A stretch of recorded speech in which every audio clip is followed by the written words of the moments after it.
Joko Widodo, presiden yang selalu membuat gebrakan baru yang tak jarang menimbulkan kontroversi di masyarakat. Mari kita bahas bersama bagaimana pengabdian beliau selama 10 tahun berhasil mengubah wajah infrastruktur Indonesia beserta rentetan kontroversi yang mengikuti. Jadi, siapkan diri kalian karena kita akan menuju kajian di luar batas nalar manusia.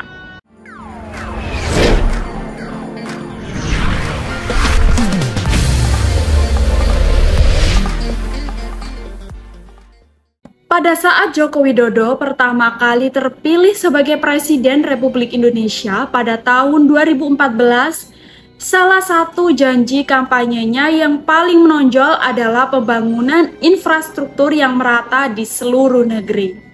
Hal ini menjadi salah satu fokus utama pemerintahannya selama 2 periode, dari 2014 hingga 2024. Pembangunan infrastruktur menjadi pilar utama dalam upaya pemerintah untuk mendorong pertumbuhan ekonomi, mengurangi ketimpangan antar wilayah, dan meningkatkan kesejahteraan rakyat. Selama 2 periode, pemerintahan Jokowi kini telah menyaksikan berbagai proyek infrastruktur besar yang dicanangkan dan sebagian besar telah selesai. Proyek-proyek ini meliputi pembangunan jalan tol, bandara, pelabuhan, pembangkit listrik, hingga transportasi massal seperti kereta cepat. Jokowi yang sebelumnya menjabat sebagai Wali Kota Surakarta dan Gubernur DKI Jakarta dikenal sebagai pemimpin yang memiliki visi untuk membangun infrastruktur yang kuat sebagai dasar pembangunan ekonomi. Ketika terpilih sebagai presiden, dia langsung menyusun rencana besar untuk meningkatkan infrastruktur nasional dengan tujuan menghubungkan berbagai wilayah di Indonesia, meningkatkan efisiensi logistik, dan mengurangi kesenjangan antar wilayah. Sejak awal pemerintahannya, Jokowi telah mencanangkan program pembangunan infrastruktur dengan skala yang belum pernah terjadi sebelumnya melalui Rencana Pembangunan Jangka Menengah Nasional (RPJMN) dan Proyek Strategis Nasional. Pemerintah menargetkan pembangunan berbagai proyek infrastruktur mulai dari jalan tol, pelabuhan, bandara, kereta api, hingga pembangkit listrik.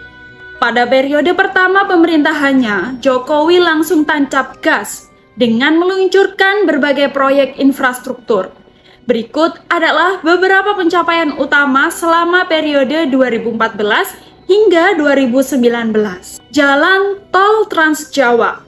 Salah satu pencapaian terbesar dalam periode pertama Jokowi adalah penyelesaian Jalan Tol Trans Jawa. Jalan tol ini menghubungkan Merak di Banten hingga Probolinggo di Jawa Timur. Dengan panjang lebih dari 1.100 km, proyek ini bukan hanya membuka akses baru, tetapi juga mempercepat waktu tempuh antara kota-kota utama di Pulau Jawa, yang pada akhirnya menurunkan biaya logistik.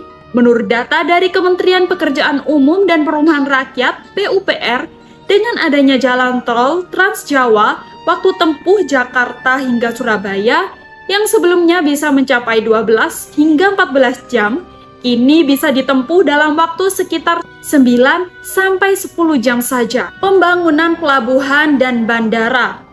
Jokowi menyadari bahwa Indonesia sebagai negara kepulauan memerlukan pelabuhan dan bandara yang memadai untuk mendukung konektivitas.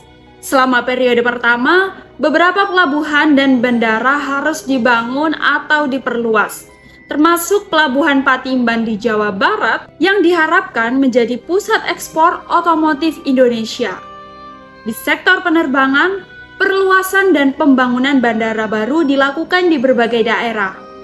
Bandara Internasional Kertajati di Jawa Barat misalnya, diresmikan pada 2018 dan diharapkan dapat mengurangi beban Bandara Soekarno-Hatta serta melayani wilayah Jawa Barat dan juga sekitarnya. Program listrik 35.000 MW, pemerintah Jokowi juga mencanangkan program ambisius untuk meningkatkan kapasitas listrik nasional dengan membangun pembangkit listrik sebesar 35.000 MW. Tujuan utama dari program ini adalah untuk memastikan ketersediaan listrik di seluruh pelosok Indonesia. Proyek kereta api.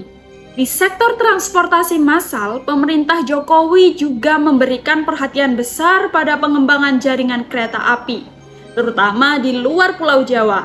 Salah satu proyek yang menonjol adalah pembangunan jalur kereta api di Sulawesi dan Sumatera, yang bertujuan untuk menghubungkan pusat-pusat industri dengan pelabuhan dan juga bandara. Di Jawa, proyek revitalisasi jalur kereta api juga dilakukan untuk meningkatkan kapasitas angkut dan kecepatan perjalanan. Proyek double track atau jalur ganda di pantai utara Jawa misalnya, memungkinkan peningkatan frekuensi perjalanan kereta dan mengurangi kemacetan. Pencapaian infrastruktur periode kedua. Setelah berhasil menyelesaikan berbagai proyek besar pada periode pertama, Jokowi melanjutkan dengan ambisi yang besar pada periode kedua pemerintahannya. Beberapa proyek infrastruktur strategis yang diluncurkan dan dilanjutkan pada periode ini antara lain proyek kereta cepat Jakarta-Bandung. Proyek ini menjadi salah satu yang paling ikonik di era Jokowi. Kereta cepat Jakarta-Bandung yang merupakan proyek kerjasama dengan Cina diharapkan dapat memangkas waktu tempuh antara kedua kota menjadi hanya 40 menit. Proyek ini juga menjadi simbol ambisi Jokowi untuk menghadirkan infrastruktur modern di Indonesia. Meskipun pencapaian infrastruktur Jokowi sangat mengesankan, upaya ini tidak luput dari berbagai kontroversi dan tantangan. Beberapa di antaranya adalah pembengkakan utang negara. Salah satu kritik terbesar terhadap program infrastruktur Jokowi adalah peningkatan signifikan dalam utang negara. Untuk membiayai berbagai proyek besar, pemerintah meminjam dana dalam jumlah besar. Utang negara yang meningkat tajam menimbulkan kekhawatiran bahwa beban pembayaran utang ini akan menjadi masalah serius di masa depan. Meskipun masih dalam batas aman menurut standar internasional, peningkatan ini tetap menjadi sumber kekhawatiran. Proyek kereta cepat yang kontroversial. Proyek kereta cepat Jakarta-Bandung juga menjadi sorotan karena berbagai masalah yang muncul selama pelaksanaannya. Keterlambatan dalam penyelesaian proyek, pembengkakan biaya, serta dampak sosial dan lingkungan yang dihasilkan menjadi sumber kritik dari berbagai kalangan. Salah satu isu utamanya adalah masalah pembebasan lahan, di mana banyak sekali warga yang terdampak oleh proyek ini merasa kurang mendapatkan kompensasi yang layak. Selain itu, proyek ini juga dikritik karena tidak memberikan manfaat yang merata bagi seluruh masyarakat, terutama di luar Pulau Jawa. Ketimpangan pembangunan antar wilayah. Meskipun Jokowi telah berupaya untuk meratakan pembangunan infrastruktur ke seluruh wilayah Indonesia, kenyataannya masih ada ketimpangan yang signifikan antara wilayah barat dan timur Indonesia. Banyak proyek besar yang masih terkonsentrasi di Pulau Jawa, sementara wilayah-wilayah di luar Jawa, terutama di bagian timur, masih tertinggal dalam hal pembangunan infrastruktur. Dari data Badan Pusat Statistik atau BPS menunjukkan bahwa kontribusi wilayah Jawa terhadap PDB nasional masih mendominasi. Sementara wilayah timur Indonesia seperti Papua dan Maluku masih memiliki kontribusi yang sangat kecil.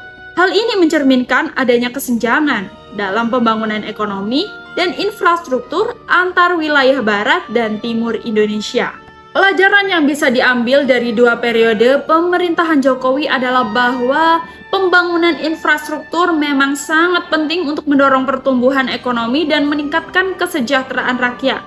Namun, pembangunan ini harus dilakukan dengan hati-hati dan mempertimbangkan berbagai aspek, mulai dari dampak sosial, lingkungan, hingga keberlanjutan keuangan negara. Dengan perencanaan yang matang, koordinasi yang baik antara pemerintah pusat dan daerah, serta pengawasan yang ketat, diharapkan pembangunan infrastruktur di Indonesia dapat terus berlanjut dan memberikan manfaat yang merata bagi seluruh rakyat Indonesia. Jadi gimana nih menurut kalian? Apakah ada kontroversi yang menurut kalian perlu kita bahas? Tulis pendapat Anda di kolom komentar. Kalau begitu, terima kasih karena telah menonton video ini. Jangan lupa like, comment, share, dan juga subscribe agar tidak ketinggalan informasi menarik lainnya. Sampai jumpa di video selanjutnya dan salam perkasa.